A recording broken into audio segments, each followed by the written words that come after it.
Here to dive into industry trends with leading ETF experts, this is ETF Spotlight with Neena Mishra. Hello and welcome to ETF Spotlight. I'm your host, Neena Mishra. My guest today is Luke Smart, Managing Director and Head of US iShares Sustainable and Factor product segments at BlackRock. We're talking about factor investing today, particularly the factors that are relevant in the current market environment. Luke, welcome. Great to have you on the show. Neena, thank you very much. It's a pleasure to be here. So it's been a very challenging market environment for investors. And this week, all eyes were on the Fed, and the Fed just raised interest rates by another 75 basis points. This is for the third consecutive meeting. We just got that decision for the purpose of reference. We are talking in the afternoon of Wednesday, September 21st. So tell us about your thoughts on the recent market action and what you expect for the rest of the year. I think you're right. It's really tough to paint a rosy picture right now. As of the time of this recording, the market's down about 18%. Technically, I guess redundantly, we are in a technical recession with two negative quarters of GDP, and inflation remains near a 4-decade high, right? Partially due to supply chain issues, high energy prices, ongoing conflict in Eastern Europe, high interest rates, as you just mentioned. Central banks have a big challenge right now, right? They need to balance both managing inflation and manage future economic growth. And I think they've been making clear which of those they're planning to prioritize. The Great Moderation, as we've known it, that being a period of low inflation, a period of stable growth, is pretty much over, right? We're in a new regime. It's marked with more uncertainty, and along with that uncertainty, there's more volatility in the markets. So a lot of investors right now are considering rebalancing their portfolios. And when they're considering rebalancing their portfolios, they're considering rebalancing them into more defensive exposures, right? And they're doing that to manage risk in their equity allocations. Why is that? Well, seems sort of obvious, but tough times often bring the truth of investor risk tolerances up to the surface, right? So they can be adjusting or managing for the end beneficiary's true risk tolerance that's shown itself when markets are down.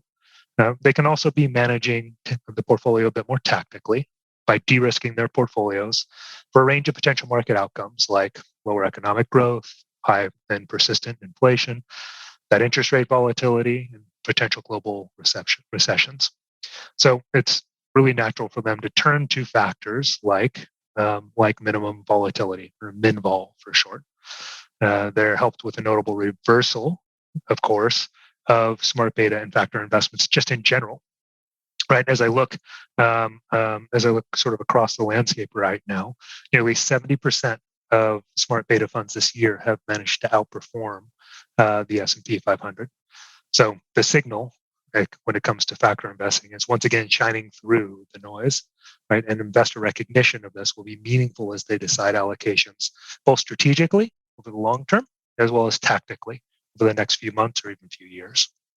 So you mentioned all the uncertainties in the market, and the market environment is expected to stay challenging. But I saw a recent note by you, and you recommended that investors should stay invested during this period of market volatility. Tell us why, and how should investors position their portfolios, say, for the rest of 2022 and the next year? So when volatility rises, like we're seeing now, it is pretty common for investors to make some form of reassessment of how much risk they see in the world, as well as how tolerant they are of that risk, of any risk, frankly. So focusing on the idea of investing in less volatile securities is really attractive to all investors in today's environment. Now, as far as like a tactical adjustments to a portfolio, we've been talking about a MinVol allocation for some time. We expect to continue to like that allocation for the remainder of 2022 because of the economic and investment risk that we just covered. What does that do for investors? Well, MinVol exposures historically have reduced risk and offered downside resiliency for portfolios during turbulent times just like this. And that helps investors stay focused on long-term objectives like retirement. So what we've seen, the outcome of this is that the longer markets are in a downturn, the greater the likelihood of Pinball outperforming the broad market. Right? That helps them from a performance perspective. That's just Pinball, in fact, reducing volatility. Right? We've seen meaningful risk reduction in the portfolio, and through that, investors staying diversified and invested with minimum volatility, keeping investors in the market, adding a dose of objectivity, adding a dose of rationality is one of the most important things that an advisor can do. And in turbulent markets like this, right, that's when their value really shines through. And it can be challenging because investors are often tempted into buying equities in periods of strong performance, only to sell those same equities when performance becomes challenged. So it doesn't sound like this should be a big deal, but it absolutely can be. It's hard to time the market, and it's not uncommon for a big amount of return to be delivered in a relatively short period of time, right? And actually, we've got some statistics that can help people understand that. If we look at missing just a few of the top performing days, going back over the past, I believe it's about 20 years here, we see a difference of staying invested, end result of 616,000. If you miss just the top 5, that 616,000 drops to about 390,000 in total, right? And so that's through end of year 2021, focusing on the S&P 500. And in fact, it is 20 years. So obviously, investing in Pinball makes a lot of sense in the current market environment because these strategies, they do tend to perform well in a volatile market environment, as the name suggests. And I looked at the performance of your Pinball, the most popular Pinball ETF, USMV. It is down just about 12% this year compared to S&P 500, which is down about 19%. So it has significantly outperformed the broader index. But does long-term strategic allocation to minimum volatility also make sense? Because I looked at the long-term performance since the USMV's inception in October of 2011, and it has underperformed the S&P 500 index. So what kind of benefits does Pinball add to a portfolio over the long term? Does it make sense to hold it over the long term? Oh, yeah. It absolutely does make sense to hold it over the long term. But I think you need to understand exactly what Pinball does in order to make that allocation decision for an investor. Pinball provides meaningful and consistent historically risk reduction. Historically, we've seen the tickers like USMV give a beta of around 0.8 or spot 8, which means that they're about 80% of the volatility of the rest of the market. In terms of upside downside capture, historically what we see is that it provides I think we're providing about in that 60 to 70% down capture range, and a decent amount of upside capture too. So if at times like this, one of the things that becomes apparent is investors' true tolerance towards risk, right? Everybody is very comfortable taking on volatility when times are more certain, but when they're less certain and they're faced with potential drawdowns in their portfolio, it's very tempting for investors to take money off the table. So that investors themselves can use that information in order to make meaningful strategic adjustments to their portfolios to dial in the appropriate level of risk for the long term, right? And that's also, if you look at the construction of our Pinball suite, how effectively we've designed it, right? We've designed it to sit as the core of the portfolio so that investors can comfortably make these sorts of strategic and tactical allocation decisions and be comfortable with it being a meaningful portion of their overall allocation. That's very helpful. Now let's take a step back here. And I also wanted to talk about the difference between low volatility and minimum volatility strategies. Now, both these strategies, these are defensive strategies, and they are based on low volatility anomaly. They have kind of similar objectives and somewhat similar outcomes too, but they are structured very differently. And I don't think many investors understand the difference between low volatility and minimum volatility strategies. So could you please walk us through the differences between these two strategies? So we tend to think of low volatility and minimum volatility as targeting two different things, even though they sound pretty similar. Low volatility is about investing in the least volatile stocks on an ex post basis, right after the fact. When looking at low vol specific strategies, what we tend to see is an overweight of less volatile sectors like utilities, like consumer staples. Now, minimum volatility is focused on providing a low risk portfolio. MinVol considers individual stock volatility as well as the correlations, how these stocks relate to other stocks in the eligible universe and in the portfolio. And that helps us build a minimum variance portfolio, a portfolio that in collection shows the lowest amount of risk, not just the lowest risk stocks. Those are actually two different things, right? So in practice, you might actually look into a MinVol strategy and see some names that look risky on a standalone basis. But these securities actually have low or sometimes even negative correlations to the rest of the portfolio. And that provides a diversification benefit overall and helps manage the overall level of risk of the strategy, right? We're looking at it all at once, not just stock by stock. Additionally, we put in some additional guardrails in our MinVol suite. We have sector guardrails at plus or minus 5% relative to the broad market. And we also have individual security caps that help us make sure that no individual sector or individual security dominates the strategy's overall performance, right? Other ways of controlling risk. So this isn't diluted sector exposure. What this is a true management of volatility.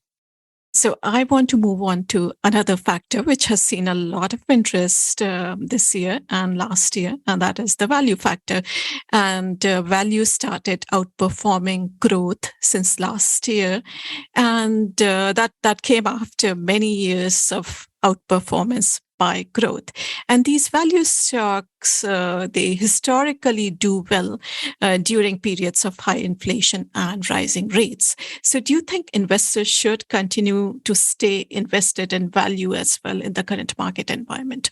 Yes, I think each case should be taken into consideration on its own, but I definitely see a role for value in an investor's portfolio. And just to put some of this outperformance in perspective, right? Not only has value had been one of the best performing factors of 2022, back January, just that month, that was the best performing month based on price to book for value since the 1950s, right? Like we're talking the Korean War. Year to date, we've seen a 13.5% difference using the Russell 1000 value and the Russell 1000 growth index. Now, to be clear, like value and MinVol, these are two distinct and separate factors, right? Each of these factors has a large body of academic research that supports not just that they have historically outperformed, but why we believe they outperform, so that we can develop some expectations about their persistence going forward, right? And evaluate the world as it stands today. Value itself tends to be pro-cyclical, right? That what that means in more English is that as investors gain confidence, value tends to outperform. It tends to do best during an economic recovery. MinVol is distinct here in that it's a risk-reducing factor, right? It's more defensive in nature, and it tends to do best during economic slowdowns and contractions. So, in today's current regime, you can make a case for both a MinVol and a value barbell. Right? In the current really high volatile regime, MinVol typically does really well. Right? Our whole MinVol platform has actually outperformed their broad market counterparts, both on a year-to-date and one-year basis. Most of that suite actually is top decile performing over both periods. And that's also helped with some of what we discussed earlier, that 20% risk reduction relative to the broad market. That helps investors stay invested when markets are getting choppy. Value can also be attractive in today's environment because historically, value has outperformed in some of the regimes, like you're talking about higher inflation regimes, rising rate environments. And we've seen a big dispersion, like you mentioned, year to date between value and growth. We're helped that value and minimum volatility tend to have low or negative even correlations with each other.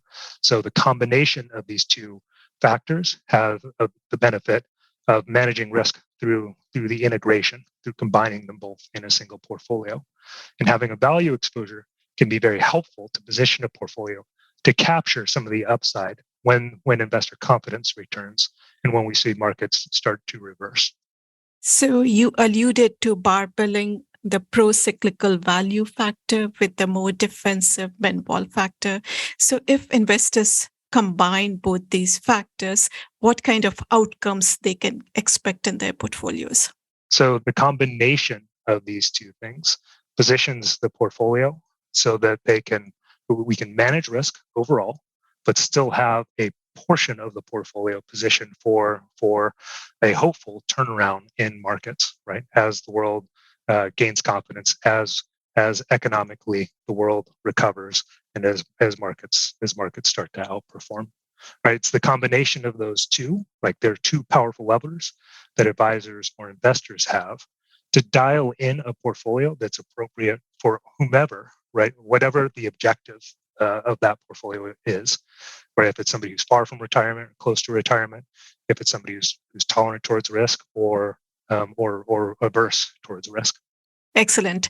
So the ETF, the most popular value factor ETF offered by iShares is VLUE. It is the iShares Msci USA Value Factor ETF. Now, I just wanted to talk a little bit about factor investing in general. And we know that factors are highly cyclical. Like as we discussed, value and min-vol make a lot of sense in the current market environment. And we know that timing the market is never easy. So should investors also consider multi-factor ETFs? Tell us about the benefits of using multi-factor ETFs like your LRGF in a portfolio. We're really excited about tickers like LRGF, these multi-factor exposures, because they do a lot of good things for investors in terms of helping them operationally. They also help them start from a nice core position in their portfolio. And really, this sort of exposure comes from simply observing what factor investors for some time have actually been doing with their portfolios, right? Combining individual factor exposures into an integrated whole to deliver on the objective for their clients, right? So the combination of these things, integrating them into a single ticker, makes a ton of sense, right? So they're typically, these types of exposures, multi-factor exposures, are typically designed to outperform in excess of their fees, so positive cost of carry, where the really good ones also are managing risk relative to a benchmark, and they're doing it intentionally. Right, some of these operational benefits that I mentioned, they need to be present too, right? So these types of strategies, they tend to be cost effective. For example, LRGF that you mentioned has an expense ratio of only 8 basis points, which is the lowest in the industry. They also offer some of these operational benefits for investors, like single ticket sort of rebalancing, so that the whomever is the end beneficiary or whoever is managing on behalf of the end beneficiary doesn't have to do transactions to maintain a target allocation, right? And that has operational benefits, but it also has cost benefits, tax benefits, since it reduces the number of capital events. So, and then finally, managing multiple factors internally also helps us manage turnover of the strategy, which in turn helps reduce costs within the portfolio and enhances the tax efficiency, which is supported by the wrapper that we put it in. So we have made some recent enhancements to tickers like LRGF and INTF. We're very proud of them. We actually have incorporated them. We actually have changed the index provider over to Contigo. And in doing that, we made some enhancements to the index, like very intentionally managing the risk, 1% ex ante relative to the benchmark at the point of reconstitution, right? We enhanced some of the definitions to put some of our best thinking, make sure that we're capturing these factors using the latest information. And then, of course, managing the cost. I mentioned that reduction from 15 basis points to 8 basis points, which makes LRGF the lowest cost multi-factor exposure actually in the market. Excellent stuff. That's all we have time for today. Luke, thank you so much for joining us and for sharing your insights. It was an absolute pleasure to be here, Nina. Thank you for having me. So that was Luke Smart, Managing Director and Head of US iShares Factor Strategies at BlackRock. Now let's quickly recap some of the important ETFs that we discussed today. The Pinball ETF, the most popular ETF in the space, the one that we discussed today, it is the iShares Msci USA Pinball Factor ETF, ticker symbol USMV, very popular with over 28 billion in assets and has seen a lot of interest and a lot of inflows this year. Pretty reasonably priced with an expense ratio of 15 basis points. If you look at the top holdings, Vertex Pharma and Republic Services are the top holdings. We also talked about the Value Factor ETF. It is the iShares MSCI USA Value Factor ETF, ticker symbol VLUE. This also has the same expense ratio of 15 basis points. AT&T and Intel are the top holdings in this ETF. Now, if you want to consider the multi-factor ETF, the one we talked about today, iShares US Equity Factor ETF, ticker symbol LRGF, very attractively priced at just 8 basis points. And if you look at the top holdings, Apple, Microsoft, Amazon, Google, and Tesla are the top holdings in this ETF. Thanks for listening. If you like our show, please leave us a rating on iTunes or wherever you get your podcast. Also, make sure to subscribe to our show so that you do not miss any episode. If you have any comments, questions, or suggestions, please email podcast@zacks.com. This material is being provided for informational purposes only, and nothing herein constitutes investment, legal, accounting, or tax advice, or a recommendation to buy, sell, or hold a security. Do not act or rely upon the information and advice given in this podcast without seeking the services of competent and professional legal, tax, or accounting counsel. Publication and distribution of this podcast is not intended to create, and the information contained herein does not constitute an attorney-client relationship. No recommendation or advice is being given as to whether any investment or strategy is suitable for a particular investor. It should not be assumed that any investments in securities, companies, sectors, or markets identified and described were or will be profitable. All information is current as of the date herein and is subject to change without notice. Any views or opinions expressed may not reflect those of Zacks Investment Research as a whole.